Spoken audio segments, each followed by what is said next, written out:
Good morning. We have started our chapter, which is very important. Name is here, the tense. और हमने first class में पढ़ा था कि टेंस का जो फियर है वो अब हम दूर करने वाले हैं। और मैंने कहा था कि अगर हमारे इस टेंस की सीरीज को पूरा देख लेते हो तो इस चैप्टर से संबंधित और इस चैप्टर का जो फियर है, डर है, वो आपका दूर हो जाएगा। जिसका मेन कारण ये है कि हमने इस चैप्टर की जो शुरुआत की है वो बिल्कुल बेसिक से की है, जीरो लेवल से, कि टेंस क्या है, कितने प्रकार है, क्या समझना। और हमने जो अब शुरू किया था, आज तक जो हमने सुनता है, जो समझता है, जो पढ़ा और पढ़ते आए हैं, उससे कुछ हटके शुरुआत की थी। फर्स्ट क्लास में हमने वो सब कुछ पढ़ा है और आज भी हम कुछ हटके पढ़ने वाले हैं।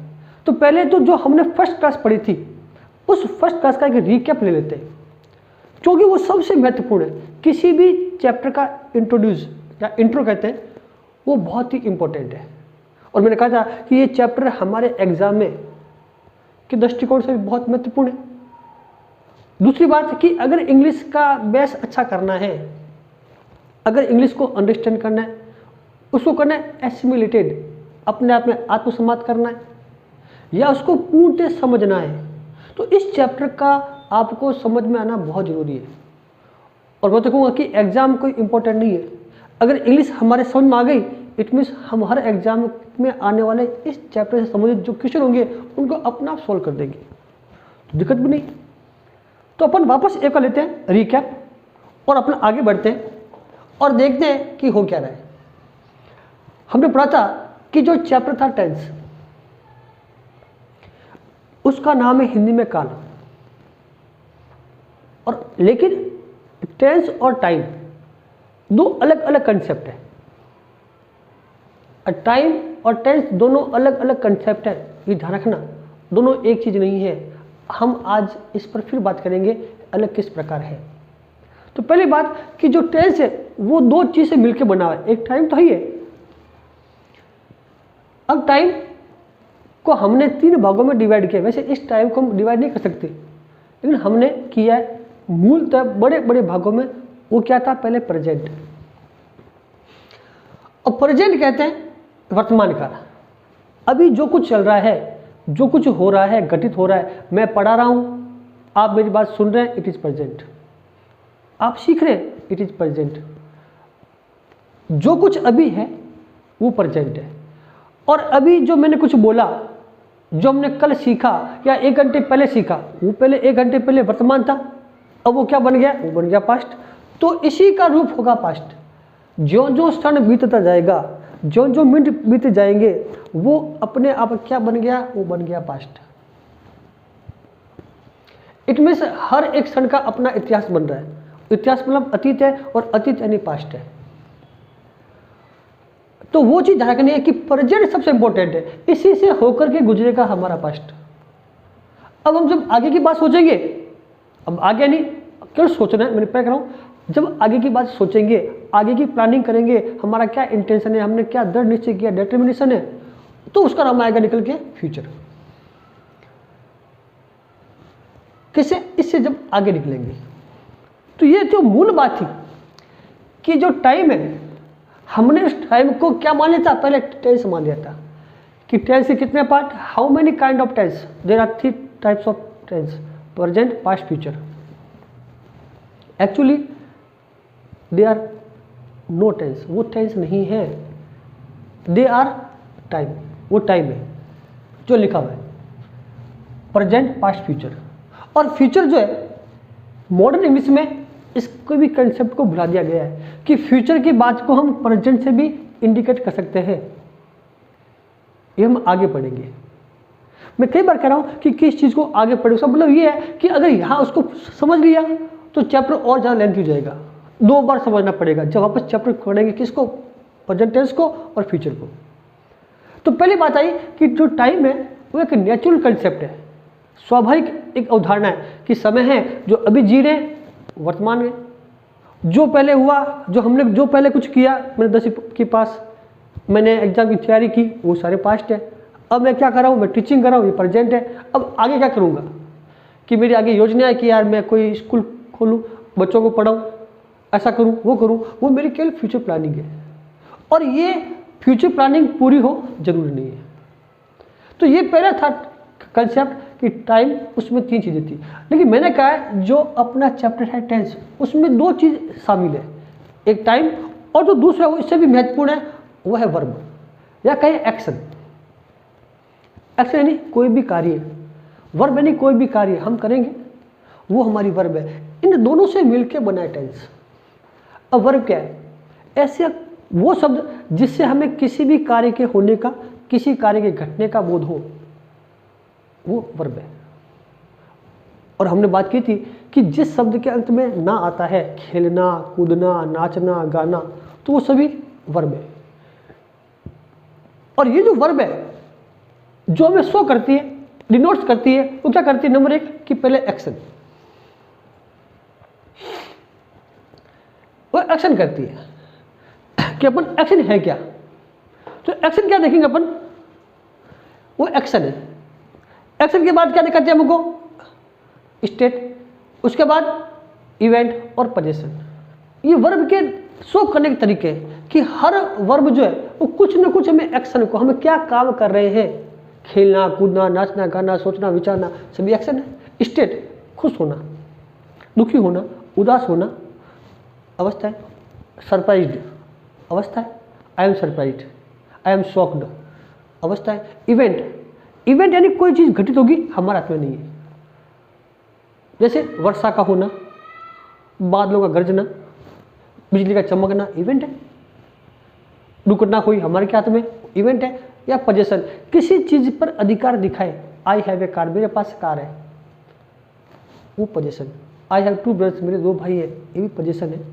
तो दोनों से मिलके बना है टाइम और वर्ब, ये ही है tense. Tense is a set of form of verb. तो मैंने पहले कहा है कि जो टेंस है वो क्रिया के सेट का फॉर्म है, न कि टाइम है। वो टाइम इंडिकेट करता नहीं है। और इसको हमने क्लियर करने के लिए हमने पहले भी वाक्य लिए, फर्स्ट वीडियो वो देख सकते हैं कि दोनों में फर्क क्या है। कि वर्ब फर्स्ट फॉर्म है, इट मीन्स वो I always go to school, मैं हमेशा स्कूल जाता हूँ, आज भी, कल भी गया था यानी भूतकाल में, और कल भी जाऊँगा फ्यूचर, तो तीनों को साथ ले रही है। वर्ब फर्स्ट है लेकिन रूप सबके चल रहे हैं।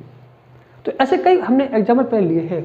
तो पहली बात है कि जो टेंस है वो टाइम और action, action is verb, verb is action, और एक्शन इज टेंस, ये कह सकते हैं। इसी का मिला जुला रूप का नाम है टेंस। जैसी वर्ब है उसी प्रकार का टाइम होना चाहिए। अगर हमारा टाइम है पास्ट का तो वर्ब भी होनी चाहिए पास्ट, अगर हमारा टाइम है प्रेजेंट का तो वर्ब भी होनी चाहिए प्रेजेंट, अन्यथा वाक्य गलत है। कैसे है, हम केवल 2 वाक्य लेंगे और समझेंगे उसको।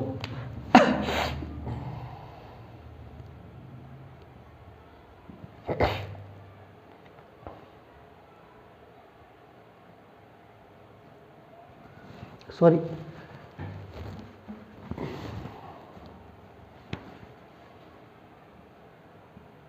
Ravi has completed his work yesterday।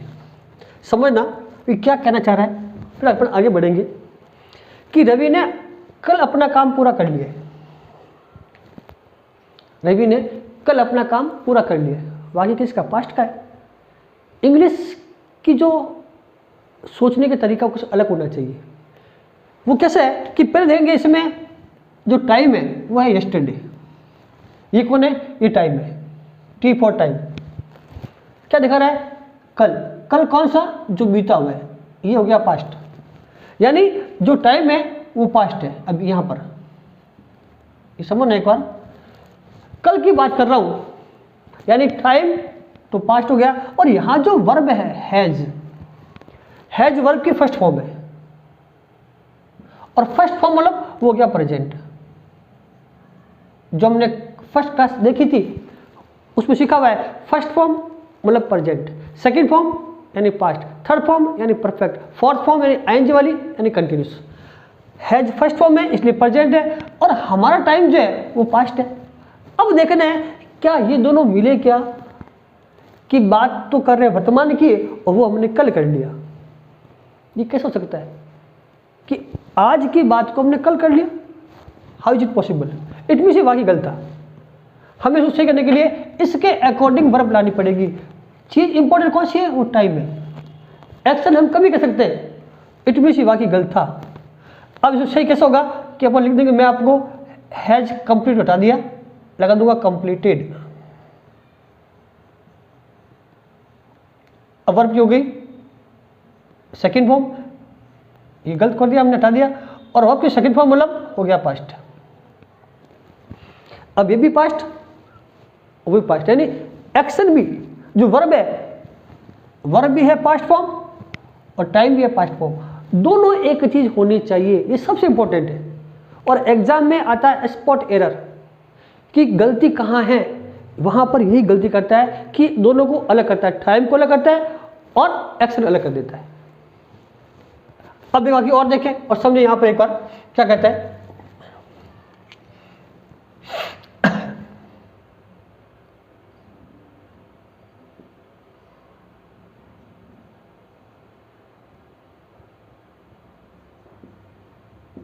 He was watching TV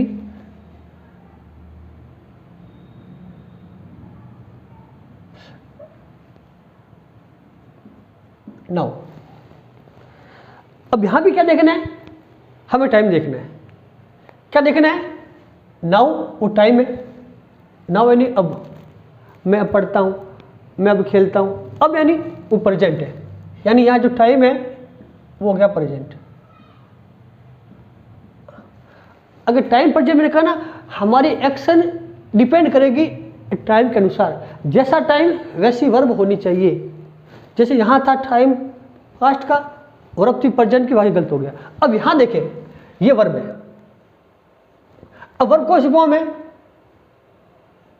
second form है। इट मीन्स ये कौन हो गया? ये हो गया पास्ट।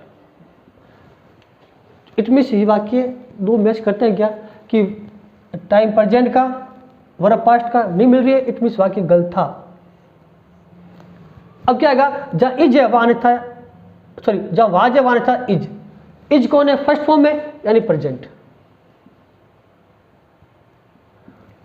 तो टाइम प्रेजेंट वर्ब प्रेजेंट दोनों इक्वल है, दोनों एक चीज है, बैलेंस है, तो वाक्य सही वरना गलत है। इस पर और में यही पता लगाना है कि वर्ब जो है वो टाइम के अनुसार आएगी। अगर टाइम प्रेजेंट का है तो वर्ब भी प्रेजेंट की होनी चाहिए, अगर हमारा टाइम पास्ट का है तो वर्ब भी पास्ट की होनी चाहिए। ये सबसे महत्वपूर्ण चीज है। तो पहले आप इसका सिस्टम लें, फिर अपन आगे बढ़ते हैं और समझते हैं। तो हमने जब शुरुआत की थी आज, मैंने कहा ना कि आज हम चल रहे हैं रिकैप पे, तो वापस आगे बढ़ते हैं आगे थोड़ा। और अब वो कहता है कि हमारी जो भाषा पहले सीखी हुई है, जो हमने सीखा था पहले ट्रेडिशनल इंग्लिश, हम वही ले चलते हैं आपको कि पहला नाम कि टेंस का जो प्रकार है वो प्रेजेंट है, फिर पास्ट और फिर फ्यूचर। मैंने पहले कहा है कि अब हमें ध्यान रखना है कि हमारी जो पहले सीखी हुई भाषा थी उसमें नाम जोड़ दें कि पास्ट प्रेजेंट और फ्यूचर, या कहते हैं पहले प्रेजेंट पास्ट और फ्यूचर, वो एक्चुअल में कौन है? वो टाइम कंसेप्ट है। लेकिन हम क्या सीखते आ रहे हैं कि there are three kind of tense, पहले प्रेजेंट पास्ट और फ्यूचर, थोड़ा सा भूल जाए, वो टाइम कंसेप्ट है। अब बात आती है नेक्स्ट बात कि हर टेंस के 4 पार्ट है। सीखा था कि each tense has 4 part, indefinite, continuous, perfect और परफेक्ट कंटिन्यूस, सुना होगा हमने। अब हमने ये नहीं समझा कि ये 4 पार्ट किए क्यों, कि जब हमने समय को इतने भागों में बांट लिया तो क्या प्रेजेंट के भी 4 भाग, पास्ट के भी 4 भाग, किसको कह रहे हैं, किसको आधार बनाया? तो आज ये चीज समझनी हमको कि आधार किसको बनाया। मेन चीज है एक्शन को, मेन चीज है वर्ब को। और मैंने पहले कहा है कि जो हमारा चैप्टर है टेंस, वो वर्ब पर डिपेंड कर रहा है, वर्ब के इर्द गिर्द घूमेगा। तो वर्ब का जो रूप है खेलना, हमने लिया एग्जाम्पल। अब मैं कहता हूँ खेल रहा है, कुछ फर्क क्या कि हाँ सर वो काम चल रहा है, खेल चुका हूँ, कैसे यार खेलना काम पूरा हो गया, मैं खेलता हूँ, मैं खेलता हूँ तो क्या अभी खेल रहा हूँ, उत्तर का नहीं। क्या मैं खेल चुका हूँ कि नहीं, तो क्या दिखाता है कि ये आपकी सर हैबिट है, आप ये रोज काम करते हैं, आपका रूटीन का वर्क है, नो डाउट है। वो एक्शन का स्टेट है, उस एक्शन के स्टेट के आधार पर ही उनको अलग अलग भागों में बांटा गया है, न कि समय को बांटा है। समय नहीं बटेगा, समय को हम इतने कहते हैं ये हमारा इतिहास है, ये वर्तमान है और ये भविष्य, इतना ही बहुत है, इससे अधिक नहीं बांट सकते। अब जो हमने 4 भाग बांटे हैं वो क्यों बांटे, वर्ब के एक्शन के आधार पर, एक्शन का स्टेट, वो वर्ब किस अवस्था में उसके आधार पर, और उसके आधार पर हमने सीखा था कि फॉर है पहला नाम इनडेफिनेट, फिर था कंटिन्यूस, फिर परफेक्ट और परफेक्ट कंटिन्यूस, ये 4 नाम थे। एक बार फिर से हम सीख रहे जो मैं प्रेसिक में लिखा है कि शुरू करते हैं अपने कंटिन्यूस, जैसे कि नाम है कंटिन्यूस, लगातार। ऐसा कोई भी क्रिया, ऐसा कोई भी कार्य जिसे ऐसा बोलते वो कार्य चल रहा है वो कंटिन्यूस है। वर्षा हो रही है, कुत्ते भौंक रहे हैं, मैं चल रहा हूँ, इट मीन्स वो कंटिन्यूस है। परफेक्ट यानी कंप्लीट, इसको जोड़ना किससे है कि complete, he is a perfect man, मतलब वो पूर्ण आदमी है, पूर्ण होगा जिसने काम पूरा कर लिया, वो परफेक्ट है। तो जोड़ना परफेक्ट यानी कंप्लीट से। जब किसी एक्शन को दिखाया कि वो एक्शन पूरा हो गया है, वो एक्शन पूरा ही परफेक्ट है।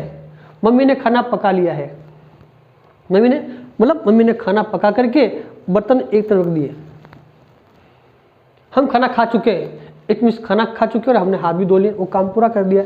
और जो काम शुरू होगा वही तो पूरा होगा। मम्मी खाना पका रही है और आधे घंटे बाद वो काम पूरा हो जाएगा तो पूरा हो गया।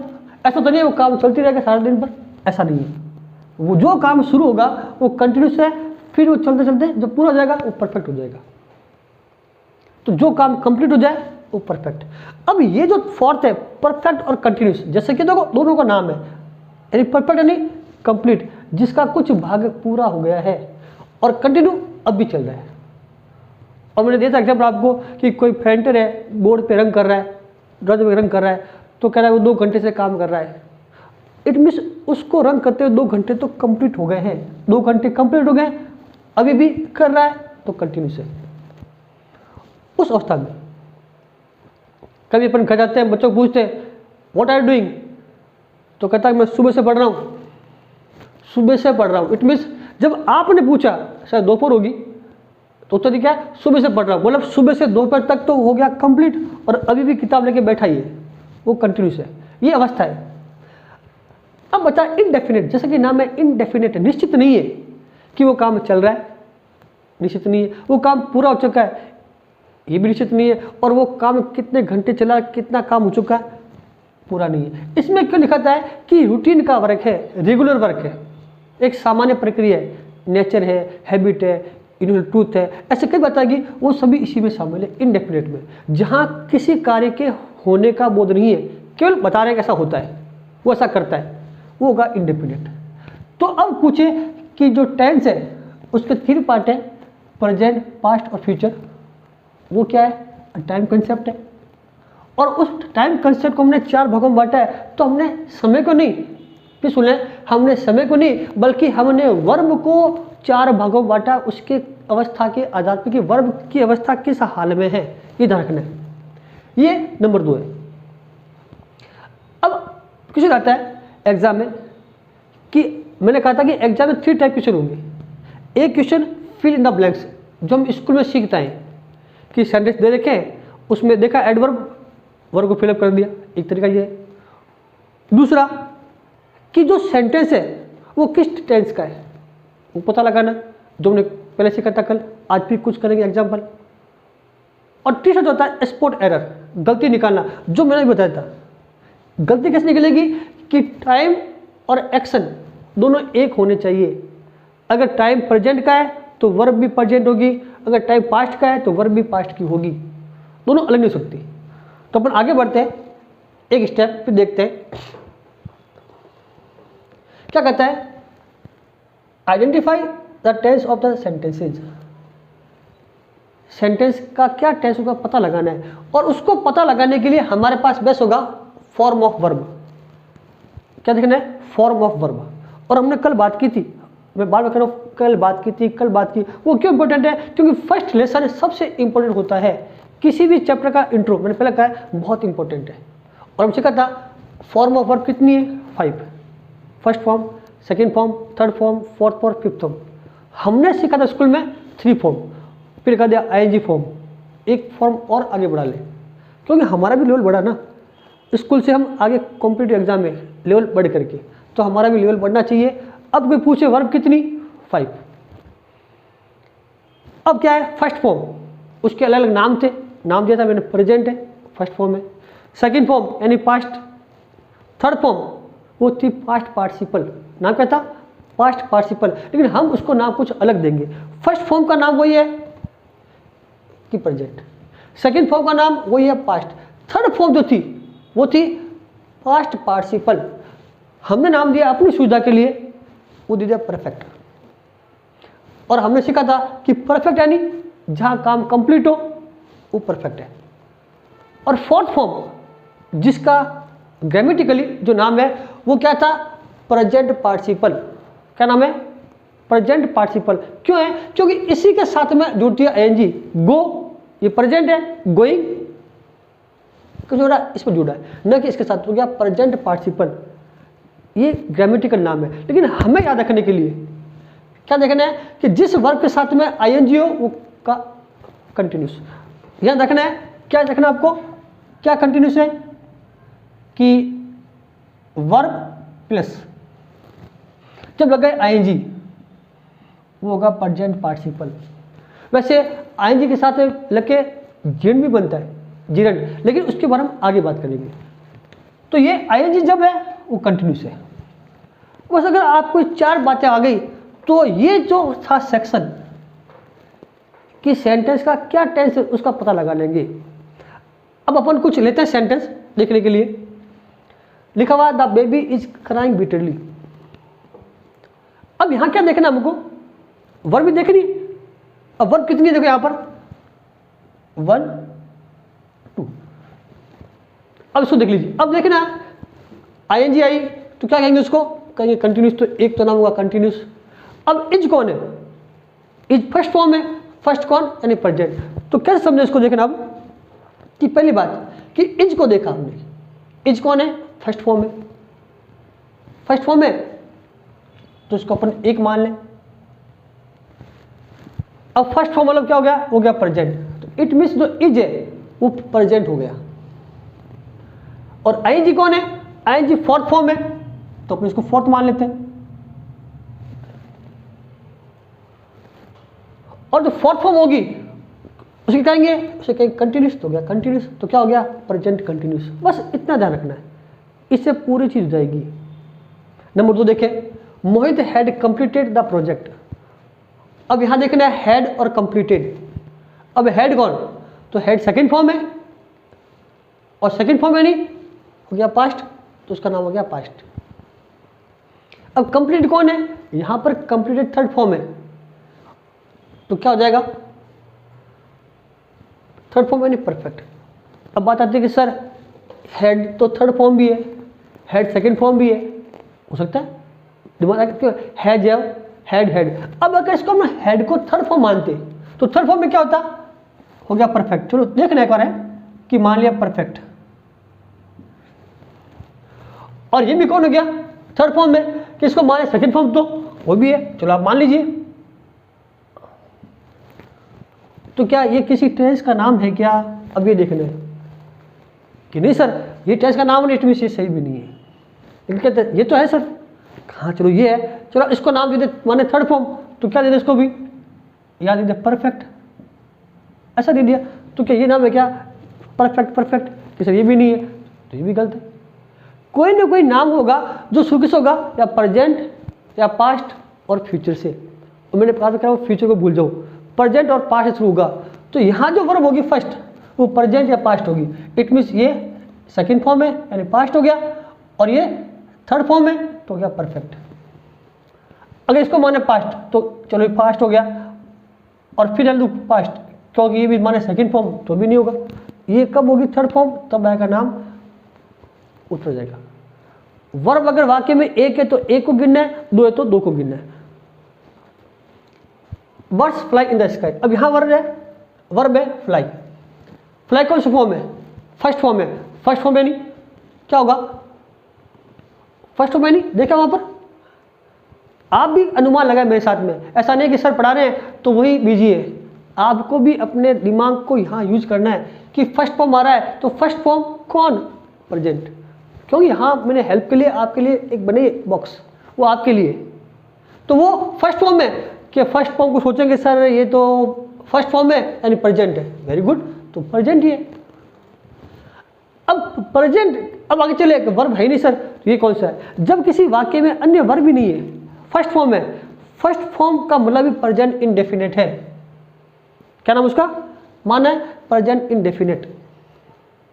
जिस वाक्य में फर्स्ट फॉर्म हो उसके अलावा कोई वर्ब नहीं है, वो प्रेजेंट इंडेफिनिटिव होगी। और उसी प्रकार अगर उस वाक्य में सेकंड फॉर्म है तो पास्ट इंडेफिनिट होगी।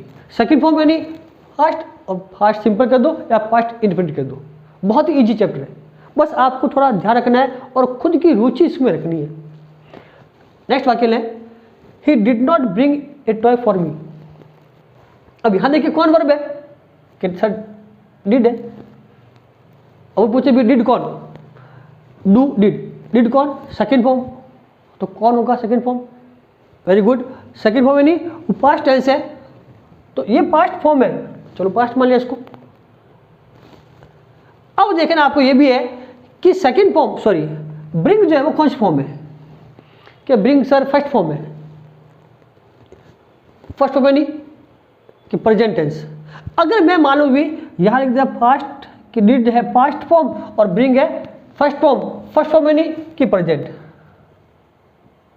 सुनना, यहां थोड़ा सा कंफ्यूज होता है कि सर ने कहा था फर्स्ट फॉर्म यानी प्रेजेंट है और सेकंड फॉर्म इन पास्ट है, चलो मैंने लिख दिया कि फर्स्ट सेकंड फॉर्म यानी पास्ट, फर्स्ट यानी प्रेजेंट। अब वही देखना है क्या ये किसी टेंस का नाम है क्या। उत्तर का सर ये तो नाम तो नहीं है, नाम नहीं है, इट मींस ये तो गलत है।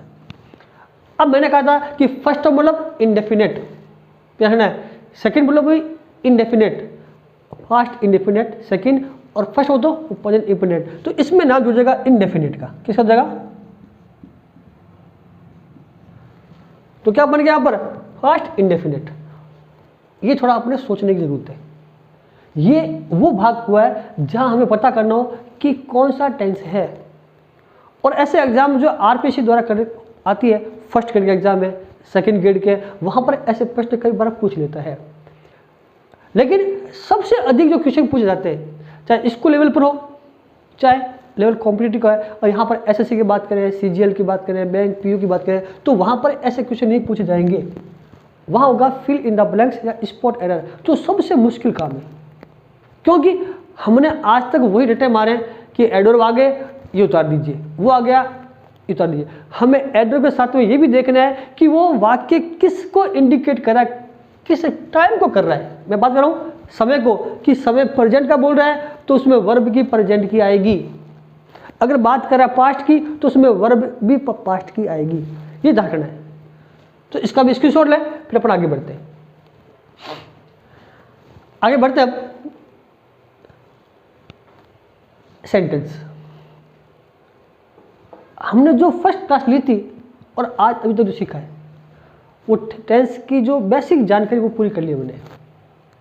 अब आएगा सेंटेंस, क्योंकि सेंटेंस तो वो चीज़ है जिसे अपन समय दिखाएंगे, अपना एक्शन दिखाएंगे।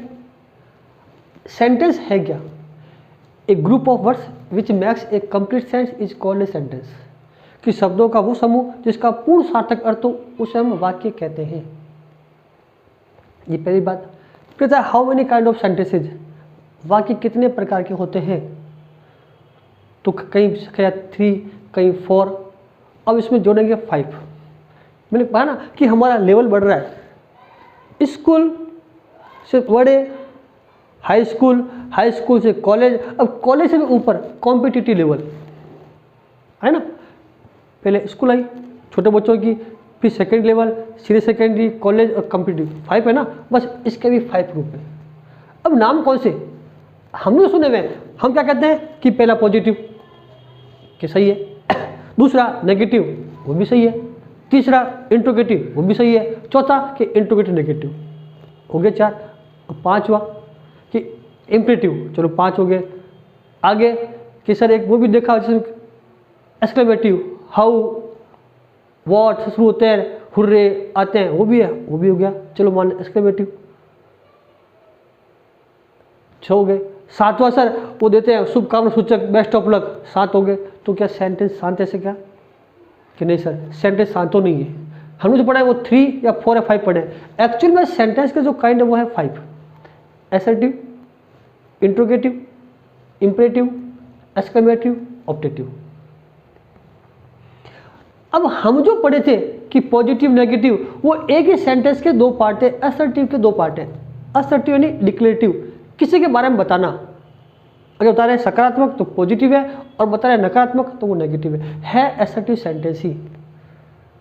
राम ईमानदार है, राम ईमानदार नहीं है, बस फर्क क्या है, नहीं का है, बन गया नेगेटिव। वाक्य एक ही असर्टिव है, हम राम के बारे में कुछ डिक्लेयर कर रहे हैं, ये पहला पार्ट।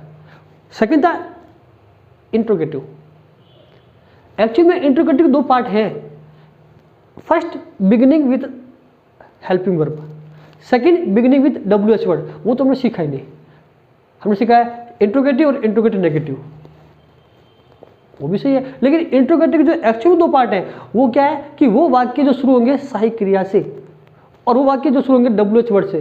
अब इनमें फर्क क्या है कि अगर हमें किसी से जानकारी प्राप्त करनी है हाँ या ना में, डू यू स्पीक इंग्लिश, क्या तुम इंग्लिश बोलते हो, यस या आएगा नो, तो वो शुरू होगा हेल्पिंग वर्ब से।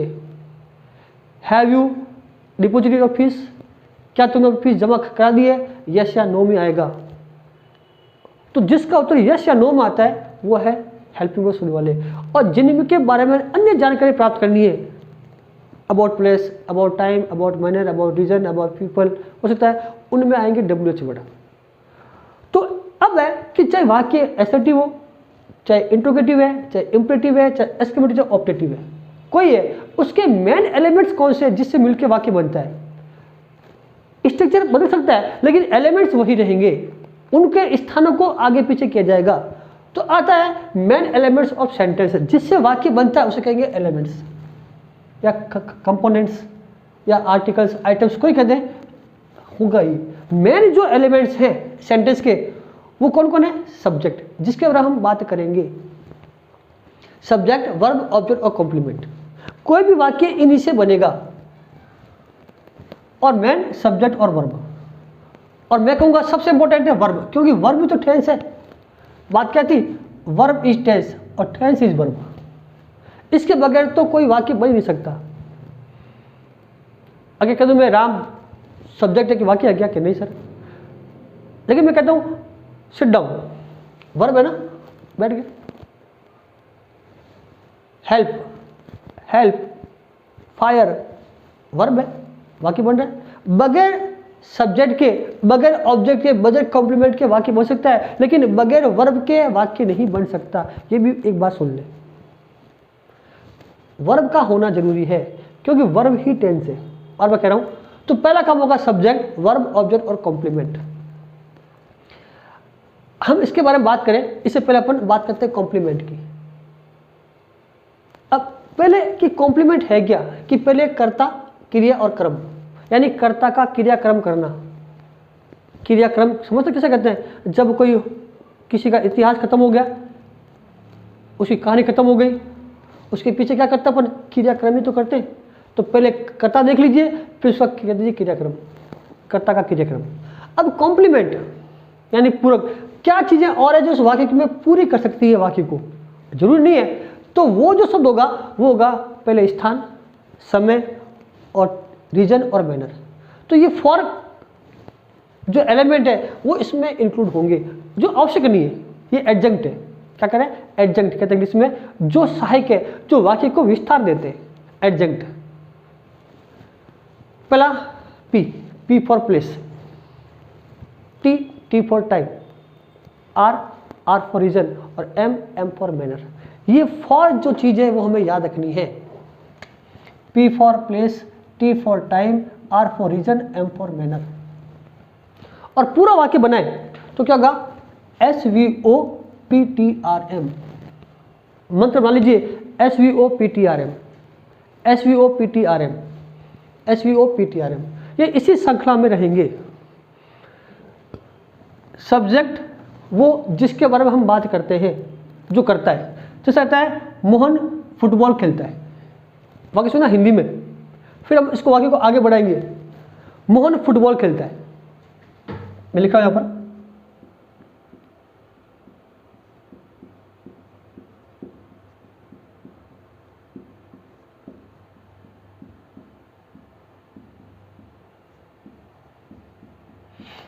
हिंदी में मोहन सब्जेक्ट,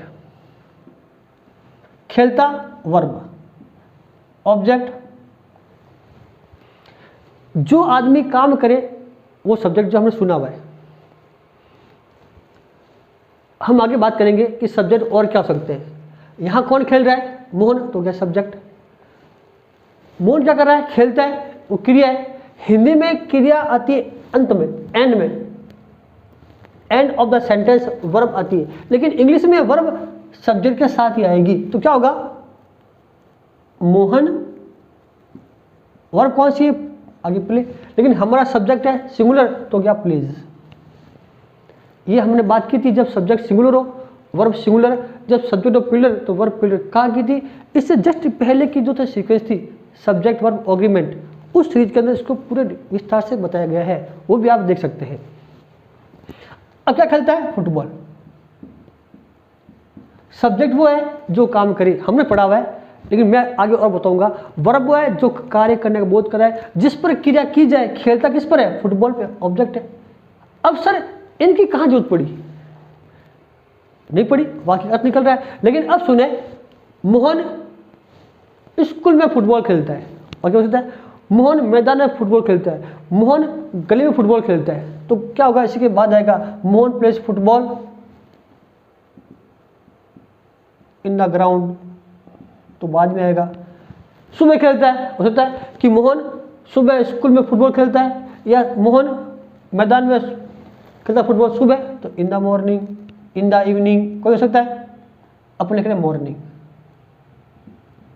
क्यों खेलता है? फॉर ए फन, या to keep healthy, to keep himself healthy, तो आगे होता है टू कीप हिमसेल्फ हेल्दी, हो गया रीजन। आगे बढ़ रहे हैं। मैनर किस तरीके से? दोस्तों के साथ में, ये भी क्या मैनर तो है। इजीली खेलता है, कंफर्टेबली खेलता है, वो अपन इसके आगे जोड़ेंगे। अब देखा हमने क्या जोड़ा कि पहले Mohan subject, plays verb, football object, in the ground ये प्लेस, इन द मॉर्निंग ये time, to keep healthy reason या पर्पज, पी फॉर पर्पज होता है, उद्देश्य तो हमारा। और इसके बाद कैसे? विद हिज फ्रेंड्स, तो वो हो जाएगा मैनर। तो ये सारे मिलके वाक्य बन सकते हैं, लेकिन सभी वाक्य में ये सभी एलिमेंट्स यूज है, इसका कोई आवश्यकता नहीं है। हाँ, लेकिन वर्ब के बगैर सेंटेंस नहीं बनेगा। अब अपन बात करते हैं विस्तार से एक करके सब्जेक्ट की, कि कोई भी वाक्य बना तो पहले चीज कौन सी आई? सब्जेक्ट। बार बार कह रहा हूं सब्जेक्ट। अब हमने क्या पढ़ा हुआ है कि पहले सब्जेक्ट, वर्ब और ऑब्जेक्ट, इन्हीं के आधार पर अधिकांश वाक्य बन जाते हैं, और हमने यही तक पढ़ा हुआ है। सब्जेक्ट के बाद वर्ब, वर्ब के बाद और उसके बाद ऑब्जेक्ट। ये तीन चीज इंपॉर्टेंट है सेंटेंस के लिए, और इसी के इर्द गिर्द हमारे सारे वाक्य बनेंगे। मेन सब्जेक्ट और वर्ब। मैंने पहले कहा है कि सब्जेक्ट और वर्ब को समझने के लिए कि किस सब्जेक्ट के अनुसार क्या वर्ब लगती है, उसके लिए हमने इससे पहले जो एक निकली थी सीरीज सब्जेक्ट वर्ब एग्रीमेंट की, सिंटैक्स की या कनकर्ड की, वो भी आप दे सकते हैं, क्योंकि उसके आधार भी कई प्रकार के स्पॉट एरर का पता लगेगा आपको। अब सब्जेक्ट है क्या? हमने पढ़ा हुआ है कि वो आदमी जो काम करे वो सब्जेक्ट है, ऐसा जरूरी नहीं है।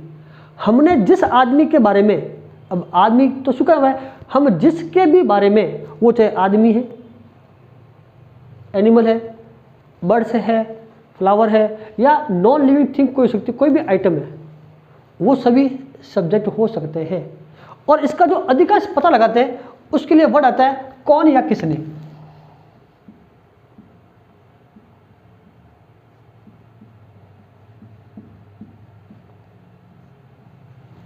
कौन या किसने से निकालेंगे तो अपना जो वर्ड उतर आएगा वही उसका होगा सब्जेक्ट।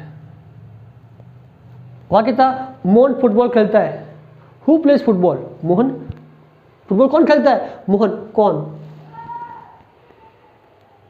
किसने? सकता है कौन।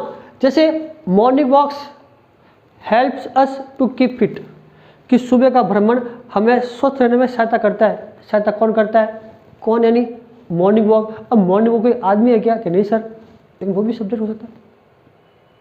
तो सब्जेक्ट केवल ह्यूमन बीइंग हो, लिविंग थिंग हो आवश्यक नहीं है। वो लिविंग थिंग और नॉन लिविंग थिंग दोनों हो सकता है, दो प्रकार के होंगे। ये तो हम सुनते हैं नॉन लिविंग मॉर्निंग वॉक, किसी नाटक को देखा, कोई सीरियल देखा, कोई एपिसोड देखा, हम रो दिए, हंस दिए, तो क्या कहते हैं? This episode made me laugh, this episode made me weep. उस एपिसोड मुझे हंसाया, रुलाया। किसने रुलाया? किसने? तो एपिसोड ने। कोई आदमी है क्या? नहीं सर, वो नॉन लिविंग है। मॉर्निंग वॉक कौन है? नॉन लिविंग है। सोचता है हॉर्स रन्स फास्ट, लिविंग में आ गया। तो होंगे इन दो में से ही। नेक्स्ट है वर्ब। मैंने पहले कहा सबसे इंपॉर्टेंट है, इसी को फोकस करना है कि वर्ब इज टेंस और टेंस इज वर्ब। इसके बगैर हमारा ये पूरा चैप्टर हो ही नहीं सकता। वर्ब वो शब्द जिससे किसी कार्य का होने का, किसी कार्य को करने का बोध हो, वो वर्ब है। सीखा हुआ है, लेकिन हमने इससे पहले पढ़ा है कि वर्ब से एक्शन का, स्टेट का, इवेंट का और पोजीशन का बोध हो, वो सभी वर्ब है। अब इसके भी दो प्रकार हैं। अब दो प्रकार कौन से हैं? कि मेन वर्ब और एक है एक्जिलियरी वर्ब। एक्जिलियरी यानी हेल्पिंग वर्ब। ये जो मेन वर्ब है ये हमें याद करनी होती है, बहुत सारी है। और इसी मेन वर्ब के 3 फॉर्म बनती है, या 4 फॉर्म या 5 फॉर्म बनती है। Go, went, gone, going, to go. Be क्रिया is, are, am, was, were, been, being या टू बी, इसे बना हुआ है। हैव से हैज, हैव, हैड, हैड, है ना, ओके, हैविंग, टू हैव, इसी के रूप बनेंगे मेन वर्ब से। ये सबसे इंपॉर्टेंट है। फिर एक्जिलियरी हेल्पिंग वर्ब, जो इस वर्ब की सहायता करेगी। किस वर्ब की? मेन वर्ब की। जैसे कहता है कि आई गो, मैं जाता हूं, या मेन वर्ब है। आई एम गोइंग, अब यहां पर दो वर्ब है, एम और गोइंग। गो मेन वर्ब है, जाना, और एम जो दिखा रही है वो क्या दिखा रही है? कि वाक्य प्रेजेंट का है। एम कौन है? फर्स्ट फॉर्म में, यानी प्रेजेंट का। वो जो हेल्पिंग वर्ब होगी वो हमें दिखाएगी किस समय का है, किस टाइम का है, क्योंकि इसके भी दो फंक्शन है जो बात करेंगे। एक्जिलियरी वर्ब हमेशा क्या दिखाएगी हमको? अगर वाक्य में है तो दिखाएगी प्रेजेंट या पास्ट। ये देखना है, ये हमारी सहायक है, सहायता करेगी हमें पहचानने के लिए किस टेंस का है, किस टाइम का है। अब सुने कि एक्जिलियरी वर्ब हमें टाइम के बारे में बताएगी, प्रेजेंट या पास्ट है। अगर ये वर्ब एक्जिलियरी फर्स्ट फॉर्म में यानी प्रेजेंट में, do, does, is, are, am, has, have, ये प्रेजेंट है। अगर इसकी सेकंड फॉर्म में डू, डज की डिड तो पास्ट हो गया, हैज, हैव की हैड हो गया, पास्ट हो गया, इज, आर, एम की वाज, वर तो पास्ट हो गया। ये हमारी हेल्प वहां करेगी। अब इसके भी दो प्रकार हैं। किसके? कि एक्जिलियरी के। और वो कैसे है? वर्ब है नंबर 1 प्राइमरी वर्ब, और एक होती है मॉडल वर्ब, जो हमने पहले पढ़ा भी है कि ये जो वर्ब है ये सबसे इंपॉर्टेंट है, जो एक्जिलियरी है। ये दोनों काम करती है, मेन वर्ब भी और एक्जिलियरी वर्ब भी। राम इज ए बॉय या राम इज ऑनेस्ट।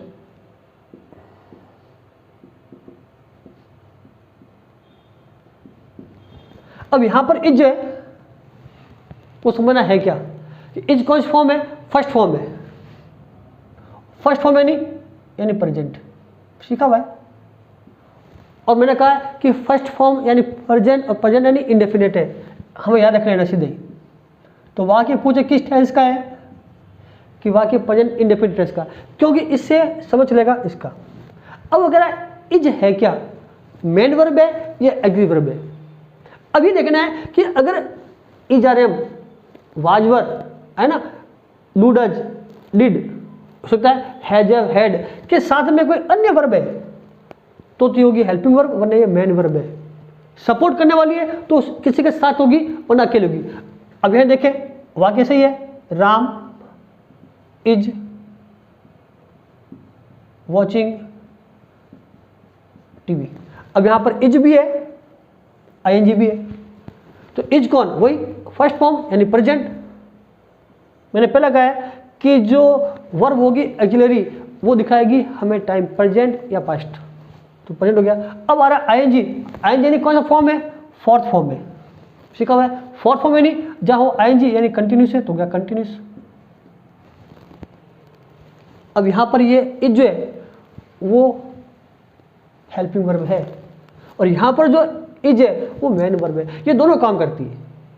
और मॉडल वर्ब जो हमारे मूड को दिखाए वो मॉडल वर्ब है। कौन कौन से है, will, shall, would, should, can, could, may, might, must, use to, ought to, need not, dare not. इनकी संख्या 13 है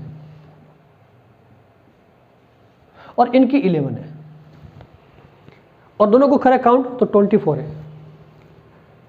do does did is are am was were has have had has been have been had been वो उसी से बने हुए हैं। और जो वर्ब प्राइमरी इसको जो उल्टा कर दें कि प्राइमरी वर्ब मेन वर्ब भी है और हेल्पिंग वर्ब भी है, देखा ना स्टार। इसका मतलब है ये जो वर्ब होगी ये मेन वर्ब भी होगी और हेल्पिंग वर्ब भी होगी, जबकि मॉडल वर्ब कोई वर्ब अपने साथ लेके ही आएगी, अकेले नहीं आ सकती। जैसे इज अकेला आया हुआ है, शुड, कैन, में अकेले नहीं आ सकता, वो अपने साथ कोई वर्ब लेके ही आएगा। अब इस सेंटेंस पे हमने बात कर ली है कि सेंटेंस के मुख्य verb element subject verb object होंगे।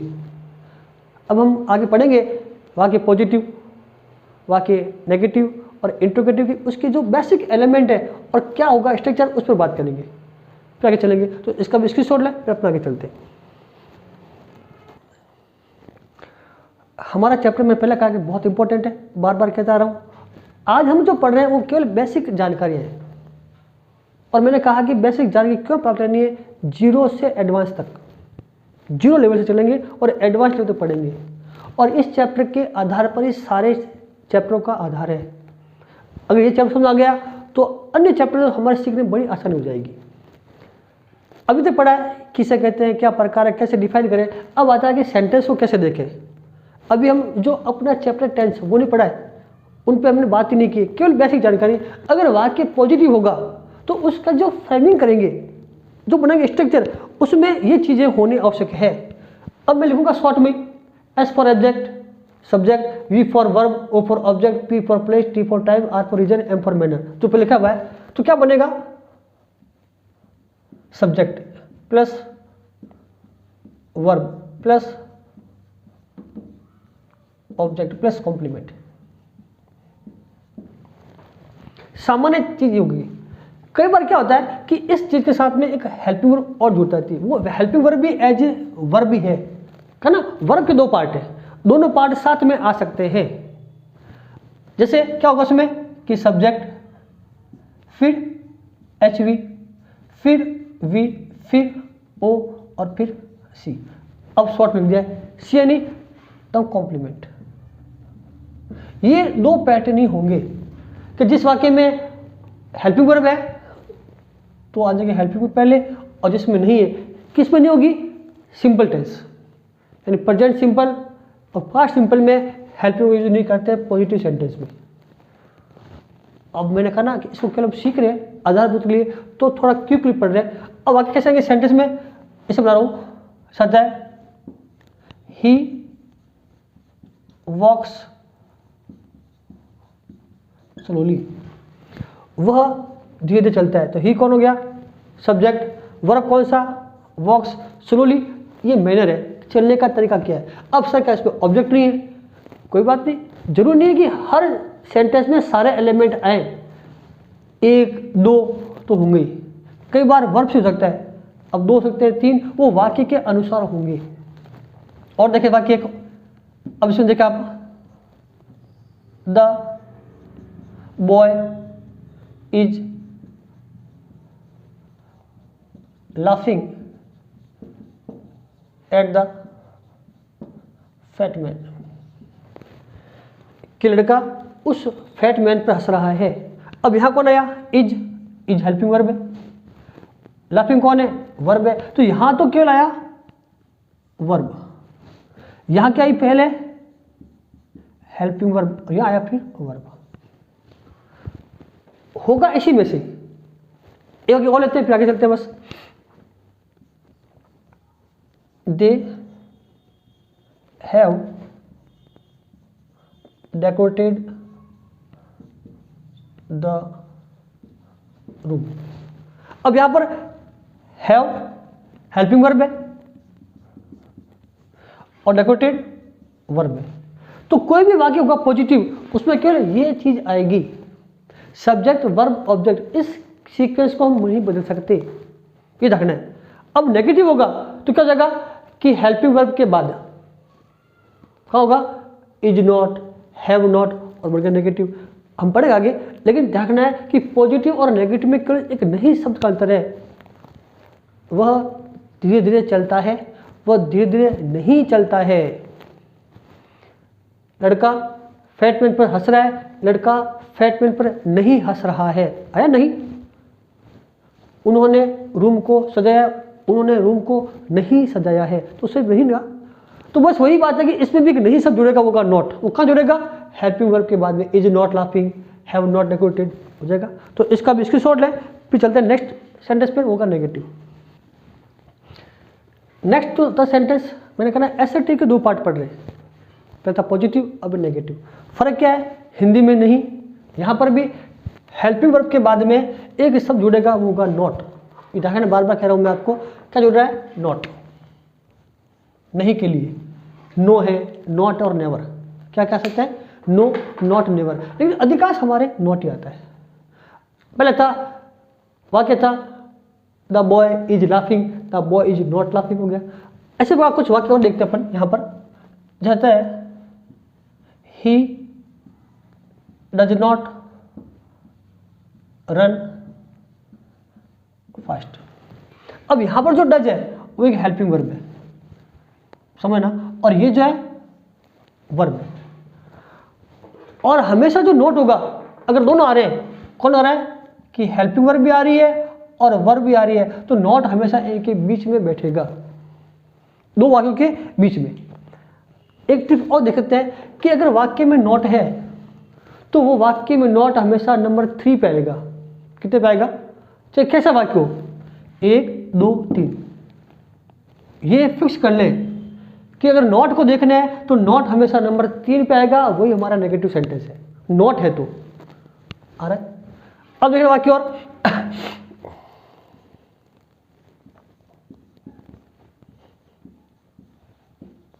दे have not been cutting trees since morning, कि वे सुबह से पेड़ों को नहीं काट रहे हैं। इस चैप्टर में हमारी गलती होती थी कि नॉट कहाँ लगाए। हैज बीन एक हेल्पिंग वर्ब है और सीखा हुआ है कि हेल्पिंग के बाद आती नॉट, हैज बीन के बाद लगाए।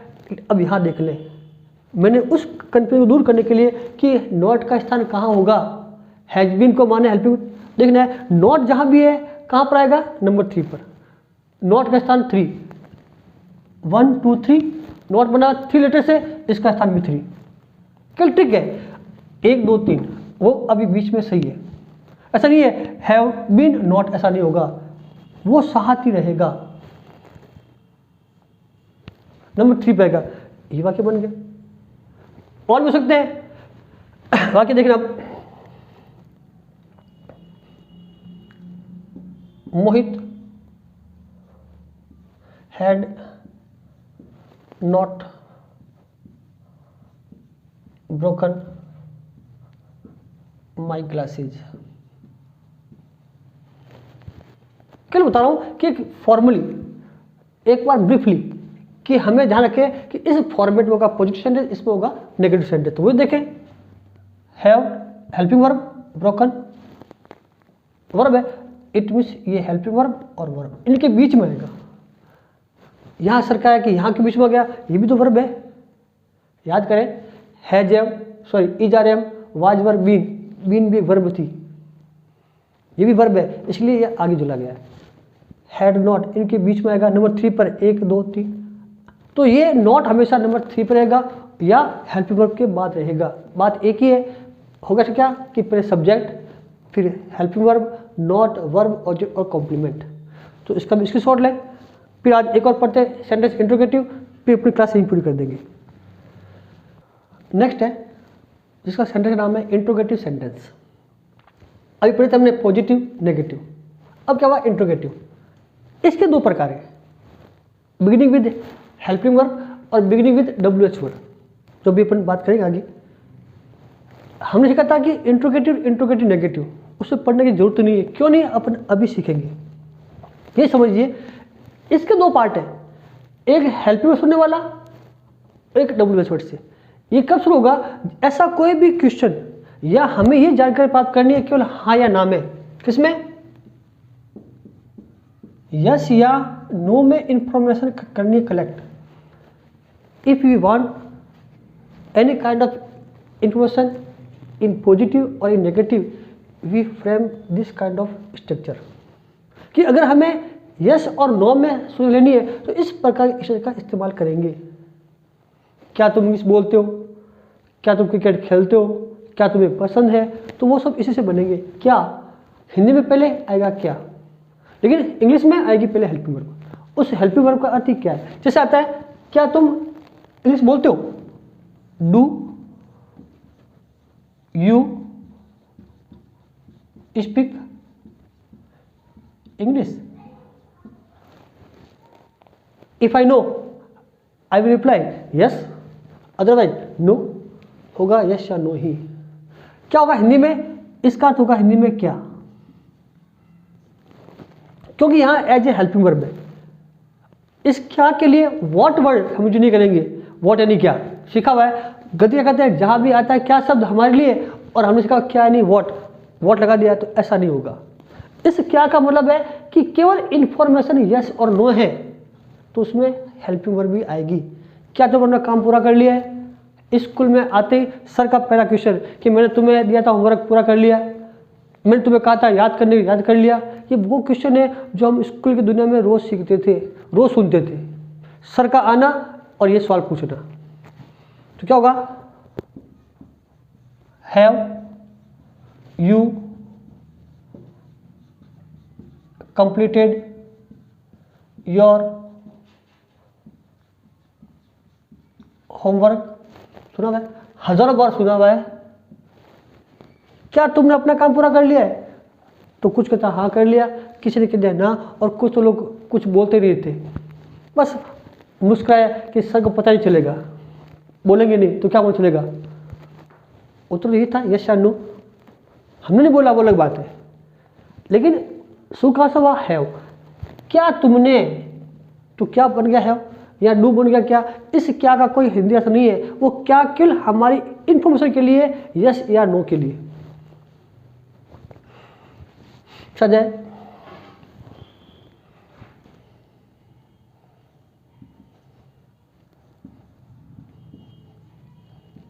इज द मैन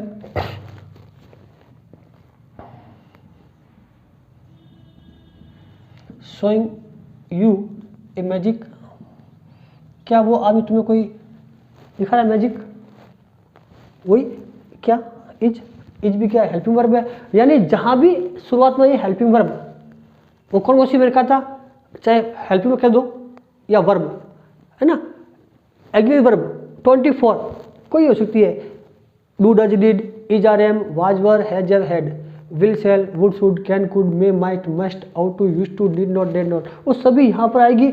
अगर वाक्य की शुरुआत में, इट मीन्स वो वाक्य इंट्रोगेटिव है और वो वाक्य हमसे केवल यस और नो में इंफॉर्मेशन लेना चाहता है, जस्ट ऑल, ऐसा कुछ नहीं है। अब आता है कि बिगिनिंग विद WH वर्ड। अब मैं इसी को चेंज कर रहा हूँ केवल देखने के लिए आपको कि हुआ क्या परिवर्तन है, कि मैंने कहा WH वर्ड, तो क्या क्या परिवर्तन हुआ वो देखना। अब मैंने कहा कि शुरू किसको करें, WH वर्ड से, और WH वर्ड की एक पूरी फैमिली है।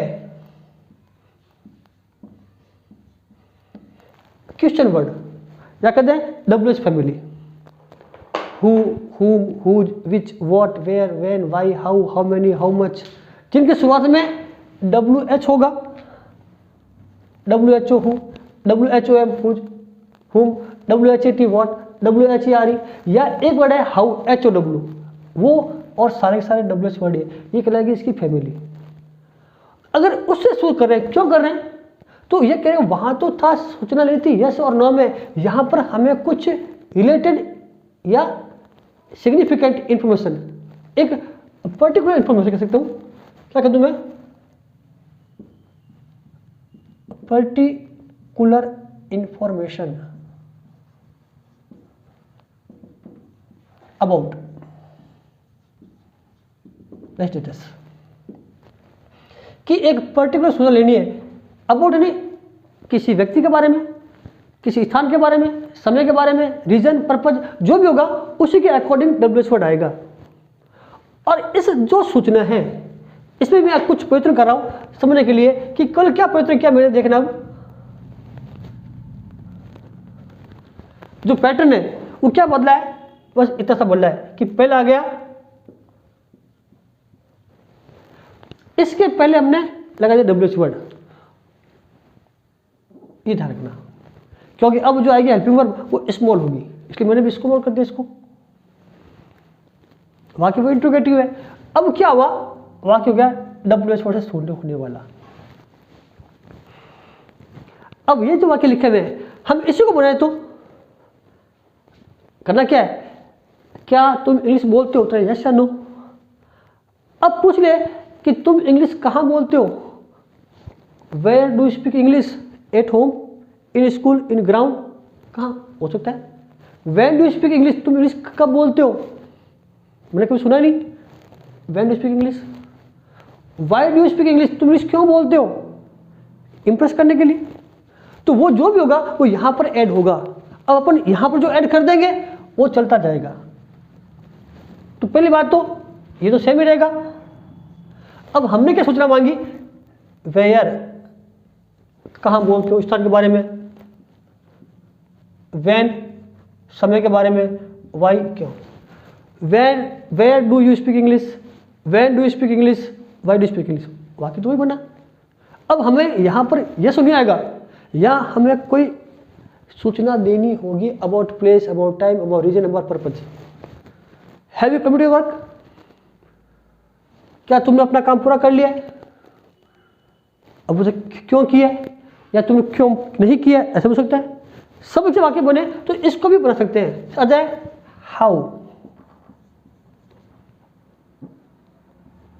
How have you completed your homework, कि तुमने अपना गृह कार्य कैसे पूरा किया। तो कहने की जरूरत नहीं है किसी के नकल करके, अपना तो फंडा फिक्स है कि खुद को कुछ करना ही नहीं है। जो लड़का होशियार है उसी कॉपी लेकर आए, नकल मारी, अपना काम पूरा है, वर्क पूरा है।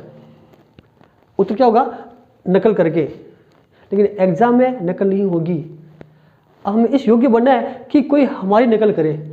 आज तक जो करता है उस इतिहास को बदले। आज हम नकल करते आए थे, अब कोई हमारी नकल करे, हमें कॉपी करे, हमें अपना माने आइडियल कुछ ऐसा करे।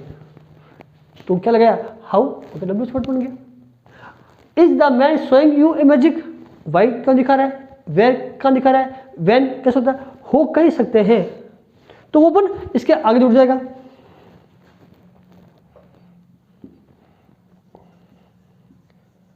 Where is the man showing you magic, कि वो आदमी तुम्हें मैजिक कहाँ दिखा रहा है, in the street, in the theatre hall, हो सकता है। तो ये होगा इंट्रोगेटिव सेंटेंस। अब बचा भी सर कि एक और था इंट्रोगेटिव नेगेटिव, वो सिखाई नहीं आपने, सिखाने की जरूरत नहीं है कि है कहीं पर, नहीं सिखाएंगे तो सही, सर ने सिखाया नहीं। अरे सीखने की जरूरत भी तो नहीं है, करना क्या है, नेगेटिव बनाना है, ये तो सीखा ना। और नेगेटिव करने के लिए मैंने क्या कहा है, नोट आएगा, कहाँ से नोट आएगा और नोट कहाँ आएगा, ये भी तुम्हें बता आपको, कहाँ आएगा नोट, NOT, ये पता ना, इस शब्द में 3 लेटर हैं NOT, तो इसका स्थान भी नंबर 3 पे होगा। अब यहाँ पर कहीं भी लगा दीजिए, नंबर 3 पे आ जाएगा। WH word, helping verb, not यहाँ लगा सकते तो भी सही है। Did not, don't, have not, is not, ये होगा कि हो गया, कोई गलती नहीं है। अब कई लोग कहते हैं कि इसके पहले लगाओ, लगा दीजिए, लेकिन जो मैंने कहा ना, नंबर 3 पे कभी गलत होगा ही नहीं। अब चाहे आप इसके यहाँ लगाएं या यहाँ लगाएं, कोई फर्क नहीं है इंग्लिश में। और हमें तो कहना कि एक सिंपल मेथड आना चाहिए। How, have not, where, is not, where, don't. अब होगा क्या, वो होगा शॉर्ट रूप में, एब्रिविएशन या कॉन्टेक्स्ट हो जाएगा। और यहाँ लिखेंगे कि नॉट को पूरा लिखना है तो सब्जेक्ट के बाद आएगा। ध्यान रखना कि इस हैव के साथ लिखना है तो नॉट कैसा होगा, शॉर्ट में से, just like this, haven't, isn't, aren't, ठीक है ना। और एमेंट नहीं होगा, आरंट ही होगा। ध्यान, एमेंट कभी नहीं होगा, आरंट आई होगा। कि सर एम के साथ आई लगा हुआ है, एम आई, हम क्या करें, अगर नेगेटिव है तो आरंट आई हो जाएगा, वो होगा शॉर्ट रूप। और यहां लगाएं इसके बाद तो यहां आ जाएगा, यहां पर आ जाएगा नॉट। अगर यहां पर नंबर है नहीं तो नंबर 3 पर आना है तो यहां पर आएगा नहीं, क्यों क्या था नंबर 3 पर 1 2 3 यहां आ जाएगा। अब जैसे क्यों बना था अपन को, डू स्पीक इंग्लिश, मैं कर दूं तो क्या होगा, sorry, do you not speak English, क्योंकि हमें लिखना नॉट को 30 स्थान पर तो है। जब वाक्य था सुबह हेल्पिंग वर्ब से तो यहां पर नॉट नहीं सकता, डोंट टू स्पीक इंग्लिश। अगर डोंट तो नॉट तो नंबर 2 पर आ गया, वो गलत है। Do you not speak English number 3 पर रहेगा। यहां पर 3 कैसे, 1 2 डोंट लगा सकते हैं, लेकिन यहां भी लगा सकते हैं अपन, गलत नहीं है, लेकिन बेटर आप यही लगाएं। आज के में यहां अधिक मिलेंगे। तो अब देखना है कि अगर नेगेटिव है तो नॉट 30 स्थान पर आएगा। तो आज हमने जानकारी बात की थी सेंटेंस की, कि सेंटेंस के जो मूल जो भाग है, एसर्टिव के 2 पार्ट, पॉजिटिव और नेगेटिव और इंट्रोगेटिव, और यही एग्जाम में पूछे जाते हैं। वैसे और भी है, इम्पेरेटिव है, एक्सक्लेमेटिव है, ऑप्टेटिव है, इसके बारे में हम अलग से पढ़ेंगे। लेकिन अभी जो हमारा मेन जो फोकस है, जो एग्जाम में क्वेश्चन आएंगे इस चैप्टर से संबंधित, वो इन्हीं के इर्द गिर्द घूमेंगे, पॉजिटिव, नेगेटिव और इंट्रोगेटिव पर। तो अभी जो हमने बात की है वो चैप्टर की मूलभूत चीज़ों की बात की है। अब जो नेक्स्ट क्लास होगी उसमें हम लेंगे पहले प्रेजेंट टेंस, उसके चारों टेंस, फिर अगली क्लास में भूतकाल, फिर फ्यूचर, उसके बाद एग्जाम की डिटेल से बात करेंगे। अब हम आगे जो बात करेंगे वो एक एक करके सब टेंस को पढ़ेंगे एक बार के लिए, कि एक बार हमारे माइंड में आ जाए कि टेंस क्या चीज़ है और मूलभूत चीज़ें हमारे पास होनी चाहिए, उसी को बेस्ट बना के आगे चलेंगे। एग्जाम में उत्तर देना अलग बात है, समझना अलग बात है। तो एग्जाम के लिए अलग टिप्स दूंगा मैं, लेकिन फिर भी एक बार ये चीज़ें सीख लें। वही चीज़ है कि हमने कुछ ज़्यादा यहाँ वहाँ बातें नहीं करते, टू द पॉइंट चल रहे हैं, समय अधिक ले रहे हैं, 2 क्लासों के अंदर लिया है मैंने, क्योंकि चैप्टर कुछ लंबा है, लेंथी है। तो इसलिए आपको अच्छा लग रहा है तो आप तो देखें ही, अपने दोस्तों को शेयर करें, और उनको अच्छा लगे तो जरूर बोलें कि सब्सक्राइब करें, क्योंकि आपका सब्सक्राइब करना, आपका देखना ही, तो आपका जो देखना है, मैंने कहा कि आप भी देखें, अपने दोस्तों को शेयर करें, और उनको अच्छा लगे तो उनको बोलें इसको सब्सक्राइब करें। आपका देखना, आपका शेयर करना, यही हमारी एनर्जी, ये हमारी बूस्टअप है। तो आज इतना ही, कल फिर मिलेंगे नई चीज़ के साथ में। थैंक यू, धन्यवाद।